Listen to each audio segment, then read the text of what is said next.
pale autumn wind drifted across the golden cornfields of eastern Iowa, carrying the smell of damp earth and diesel fuel from the construction site beside Highway 61.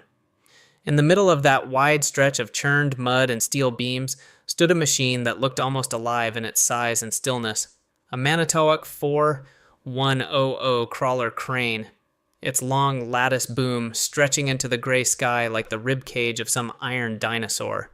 The crane weighed more than 120 tons and was worth nearly $850,000, the most valuable machine on the entire project. Now it sat half sunken in the earth, its steel tracks swallowed by black mud. Standing a few yards away was Robert Hayes, the project owner, a man of 46 with broad shoulders and a square jaw that had been hardened by years of construction work. His dark brown hair was beginning to gray at the temples, and a thick mustache framed a mouth that rarely smiled on job sites. Hayes had built his company from a single pickup truck and a rented backhoe 15 years earlier, and success had carved a reputation into him, decisive, stubborn, and proud. But that pride now felt like a weight pressing against his chest. 3 days earlier, the crane operator had tried to move the Manitowoc closer to the bridge foundation. The surface had looked dry enough, then the ground simply gave way. Beneath the thin crust of soil lay a hidden pocket of swampy mud fed by an underground spring. The massive crane sank almost instantly, its tracks disappearing as if the earth had decided to swallow it whole. They had tried everything. 2 Caterpillar D8 bulldozers had strained against thick chains until their engines roared and their tracks spun uselessly. A heavy industrial winch truck brought from Cedar Rapids had pulled so hard its steel cable snapped with a sound like a rifle shot. Even a recovery crane from Des Moines had refused to get close, its operator shaking his head the moment he saw the ground. Every day the delay cost the company more than $20,000. Hayes stood silently with his hands on his hips, staring at the crane's mud-streaked cab. In his mind, he could already hear the bank calls, the angry contractors, the whispers that his company had finally pushed its luck too far. And with every slow inch the crane sank deeper into the mud, Robert Hayes felt something inside him sinking with it. Morning sunlight spread slowly across the muddy construction site, turning the black swamp water around the stranded crane into dull bronze.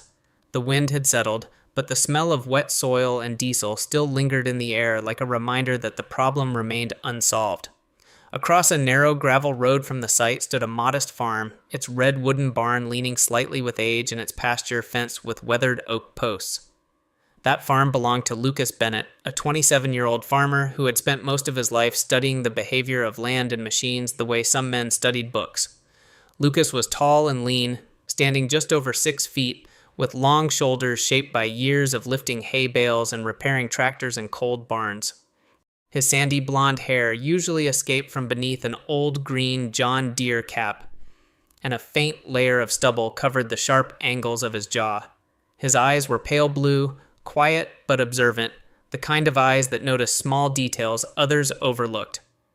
Lucas had grown up on that same farm with his father, a stubborn mechanic named Daniel Bennett, a broad-chested man with thick gray beard and grease permanently embedded in the lines of his hands.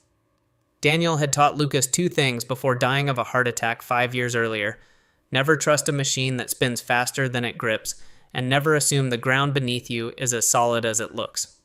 Those lessons had shaped the younger man into someone who spoke little but thought carefully before acting. For the past 3 days, Lucas had watched the crane from the fence line, leaning against the rough wood with his arms folded, studying the mud like a hunter studying tracks. He watched the bulldozers strain until their engines screamed, saw the steel cable snap from the winch truck, and noticed how the ground around the crane trembled each time another machine tried to pull it free. To most people, it looked like failure. To Lucas, it looked like the wrong kind of power being applied to the wrong kind of ground. Early on, the 4th morning, he made up his mind. Lucas climbed into his 1988 Ford F-150, a faded blue pickup with rust creeping along the wheel wells and tools rattling in the bed. The truck coughed once before starting, its engine rumbling like an old farm dog waking from sleep. 10 minutes later, it rolled slowly into the construction site, tires crunching over gravel and broken concrete. Robert Hayes looked up first, his heavy brow tightening as the pickup approached. Several engineers turned as well, including Mark Ellison, a thin man in his mid-30s with narrow shoulders, wireframe glasses, and the nervous habit of rubbing his chin whenever calculations ran through his mind. Ellison had graduated from Iowa State and believed deeply in precise engineering solutions, which was why the sight of a farmer's pickup entering the site made him frown in mild confusion. Lucas stepped out of the truck and walked calmly toward them, his boots leaving dark prints in the wet dirt. He paused a few yards from Hayes and looked past him at the trapped crane, studying the angle of its tracks and the thick mud swallowing its base. For a moment he said nothing, as if confirming a suspicion that had been forming in his mind for days. Then he spoke quietly. "I think I can pull it out." The words hung in the air long enough for a few workers to exchange amused looks. One man laughed under his breath. Mark Ellison pushed his glasses up his nose and glanced from Lucas to the crane, clearly deciding the young farmer didn't understand what he was looking at. "You know how much that thing weighs?" Ellison asked. Lucas nodded once, his expression steady. "About 120 tons. The laughter faded. Curiosity slowly replaced it, and for the first time Robert Hayes looked at the young farmer as if he might be worth listening to. The wind had shifted slightly by late morning, brushing through the cornfields with a dry whisper that carried dust across the gravel road. Behind Lucas Bennett's farmhouse, the land sloped gently toward a weathered red barn whose paint had faded under 30 Iowa winters. The barn leaned slightly to the left, its wooden beams creaking softly whenever the wind pushed against its old frame, but it had stood longer than Lucas had been alive. Lucas stepped out of his Ford pickup and walked toward the barn with the steady, unhurried pace of a man who had already made his decision. His boots crunched against gravel and dried mud, the same mud that had swallowed the giant crane down the road. Inside the farmhouse kitchen window stood Margaret Bennett, Lucas's mother, a quiet woman in her early 50s with soft gray eyes and long brown hair tied loosely at the back of her neck. Margaret had always been small and slender, her skin pale from years spent indoors managing the household while her husband and son worked the fields. Since her husband Daniel died 5 years earlier, she had watched Lucas carry the farm alone, and that responsibility had made him quieter, more careful with his words. She saw him walking toward the barn now and understood immediately that he was about to do something difficult, something that came from the same stubborn determination Daniel once carried. Lucas pulled open the heavy barn door.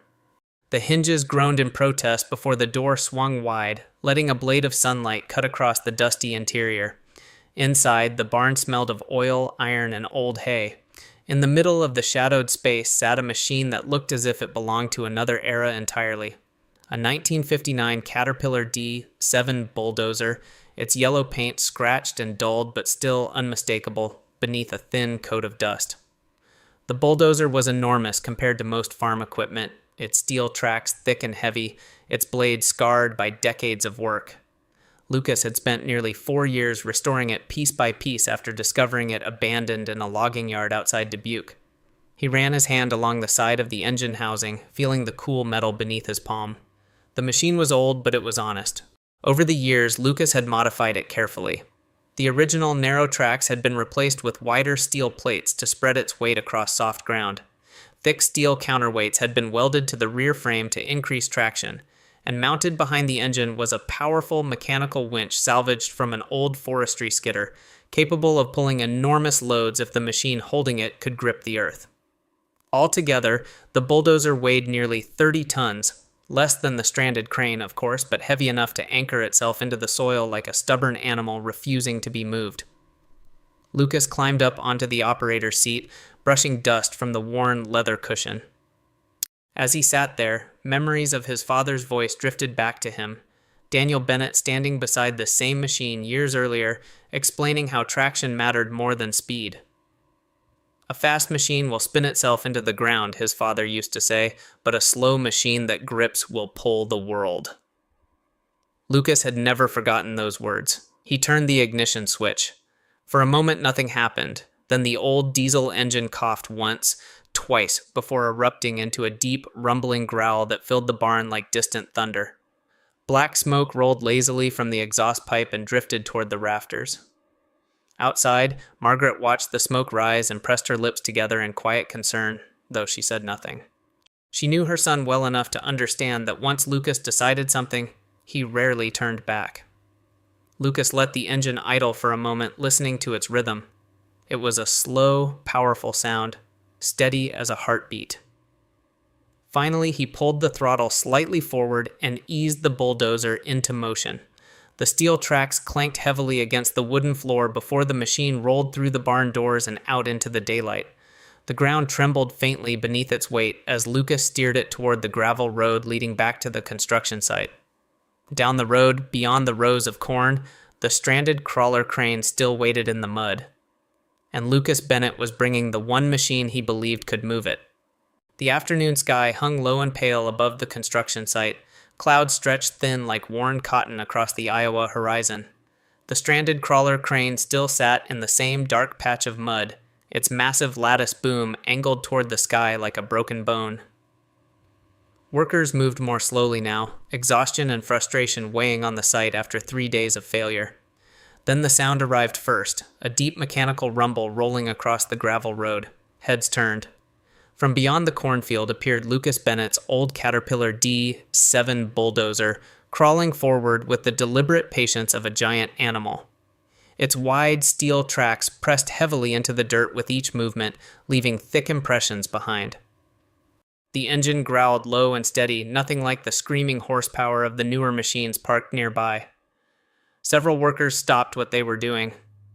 One of them, Tommy Alvarez, a stocky man in his late 30s with thick black hair and sun-browned skin from years of outdoor labor, leaned against a stack of steel beams and squinted at the approaching machine. Tommy had been a crane rigger most of his life, the kind of man who trusted steel cables more than promises, and he carried a permanent half-smile that usually hid his skepticism. "Is that thing from the 50s?" he muttered quietly. Lucas guided the bulldozer to a stop about 20 feet from the trapped crane. The ground here was soft, but not completely swallowed by the swamp pocket. He climbed down slowly, boots sinking slightly into the mud as he walked toward the crane's undercarriage. Up close, the Manitowoc 4100 looked even larger, its steel frame streaked with dried mud and oil. Lucas studied the angle of the tracks and the way the mud gripped the lower rollers, mentally tracing the resistance buried beneath the surface. Robert Hayes stood nearby, arms crossed, watching every move with the tight expression of a man who had run out of hope, but still needed to see the outcome. Mark Ellison hovered a few steps behind him, notebook in hand as if calculations might suddenly make sense of what the farmer intended to do. Lucas reached the bulldozer again and pulled a heavy coil of chain from the rear winch mount. Each link was thick as a man's thumb, forged steel darkened by years of use. He dragged the chain across the mud and secured it carefully to the crawler crane's main frame, checking the hook twice before stepping back. Then he climbed back into the bulldozer seat. For a moment, the engine idled quietly, its rhythm slow and powerful. Lucas rested one hand on the throttle, eyes focused ahead, remembering the countless times he had pulled tractors out of muddy spring fields. The principle was always the same: patience, traction, and steady force. He eased the throttle forward. The bulldozer moved, not quickly, just a slow push forward as the steel tracks gripped the earth. The chain tightened until it hummed with tension. For a few seconds, nothing seemed to happen. Then the crane shifted. Barely an inch, but enough that several workers gasped. Tommy Alvarez straightened abruptly, eyes wide now. Lucas increased the throttle slightly, letting the bulldozer dig deeper into the soil. Mud churned beneath the tracks, but they did not spin. They gripped. The chain stretched tight again, vibrating with immense strain. Slowly, almost reluctantly, the massive crane began sliding free of the swamp pocket. The sound it made was deep and wet, the mud releasing its hold with heavy sucking noises as steel rollers emerged one by one from the muck. 5 minutes passed, then 8. By the 10th minute, the crawler crane was no longer trapped. Its tracks rested firmly on solid ground several yards away from the swamp patch. For a second, the entire site went silent, as if nobody quite believed what had happened. Then cheers erupted across the construction yard. Hard hats flew into the air, workers shouting and slapping each other on the back. Robert Hayes exhaled slowly for the first time in days. Lucas simply lowered the throttle, shut down the old diesel engine, and climbed down from the bulldozer with a quiet smile. The next morning arrived quietly over the Bennett farm. A pale layer of mist rested low across the fields, softening the long rows of corn stubble left behind after harvest. The barn stood silent again, its weathered boards glowing faintly gold in the rising sunlight. Lucas Bennett was already outside before the sun cleared the horizon, leaning against a fence post while sipping black coffee from an old enamel mug. He looked exactly as he had the day before, tall, lean, calm, but inside, he felt the strange stillness that often follows an unexpected victory. The previous afternoon had spread across the county faster than wind over dry grass. People talked, farmers always did.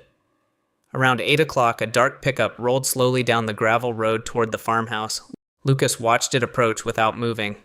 The truck stopped near the gate, and Robert Hayes stepped out, his heavy boots crunching across the frost-dusted gravel. Hayes looked different this morning. The hard tension that had carved itself into his face during the crisis was gone, replaced by something closer to humility. The man was still broad-shouldered and imposing, but now his posture carried a slight stiffness, the way people stand when they know they owe someone an apology. Hayes removed his work gloves as he approached the fence. For a moment, he simply looked across the quiet farm, taking in the barn, the tractor parts stacked near the shed, and the old bulldozer parked beside the barn door like a patient draft horse after a long day's work. "Hell of a machine you've got there," he said finally. Lucas shrugged lightly. "It's just built for the kind of ground we've got around here." Hayes nodded slowly. "Yesterday I laughed at you," he admitted, his voice blunt but sincere. 3 days we threw every modern machine we had at that crane. Bulldozers, winches, everything. Then you show up with a machine older than half my crew and solve the whole mess in 10 minutes. He paused, rubbing the back of his neck in a gesture that made him look unexpectedly human. "I owe you more than a thank you." At that moment, another figure stepped out of the pickup truck. Helen Carter, Hayes' project accountant, walked toward them holding a clipboard. Helen was in her early 40s, tall and slender, with short chestnut hair cut neatly above her collar. She wore round glasses and carried herself with the composed confidence of someone accustomed to managing large budgets and difficult personalities. Her calm presence had saved Hayes' company from financial chaos more than once, especially during a recession scare in the late 1980s that nearly closed several regional contractors. Helen handed Hayes a folded check and gave Lucas a polite nod before stepping back. Hayes extended the check across the fence. $10,000, he said. "For you. You earned it." Lucas didn't even glance at the amount. He simply shook his head. "I don't need it." Hayes frowned slightly, surprised. "You pulled my company out of a disaster. At least let me pay for the help." Lucas rested his elbows on the fence rail, considering the quiet fields around them before answering. "There's a small agricultural museum down in Clayton County. They keep old machines, tractors, harvesters, steam engines, stuff most people think is junk." He gestured toward the bulldozer behind him. "But machines like that built this part of the country. If you want to thank me, donate the money there." Hayes looked at him for a long moment, then slowly smiled. "Fair enough." He turned back to Helen. She wrote a new check on the clipboard and handed it over. Hayes folded it carefully before placing it in his jacket pocket. Clayton County Agricultural Museum. $10,000. Word of the rescue traveled far beyond that quiet farm. Over the next several years, people across Iowa repeated the same story. The day a young farmer with an old bulldozer pulled a 100-ton crane out of the mud. Contractors remembered it whenever a machine became stuck in impossible ground, and more than once, when engineers ran out of ideas, someone would say the same name, Lucas Bennett. Because sometimes the answer wasn't bigger engines or newer machines. Sometimes the answer was a man who understood the land beneath his feet and had the patience to pull the impossible free. Sometimes the world believes the newest machine must always be the strongest, the fastest, the smartest. But every now and then, a quiet moment reminds us that wisdom doesn't always arrive wrapped in shiny metal or expensive technology. Sometimes it lives in the patient hands of someone who has spent years listening to the land, learning from mistakes, and remembering lessons passed down from those who came before. Lucas Bennett didn't set out to prove anyone wrong. He simply trusted what he knew, how the earth feels beneath steel tracks, how slow strength can sometimes do what fast power cannot. And perhaps that's the gentle truth hidden in this story. Every person carries a kind of knowledge shaped by their own road, their own struggles, their own teachers. When those pieces come together at the right moment, even the impossible can begin to move. Maybe the real miracle isn't the crane rising from the mud. Maybe it's the quiet reminder that patience, humility, and understanding still matter in a world that often forgets them. If this story touched something in your heart, feel free to share it with someone who might need a little encouragement today.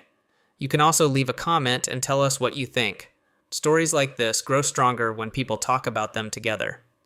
And if you enjoy stories about courage, kindness, and unexpected moments of hope, consider subscribing to the channel so you won't miss the next one. May God watch over you, bring peace to your home, and bless every step you take today.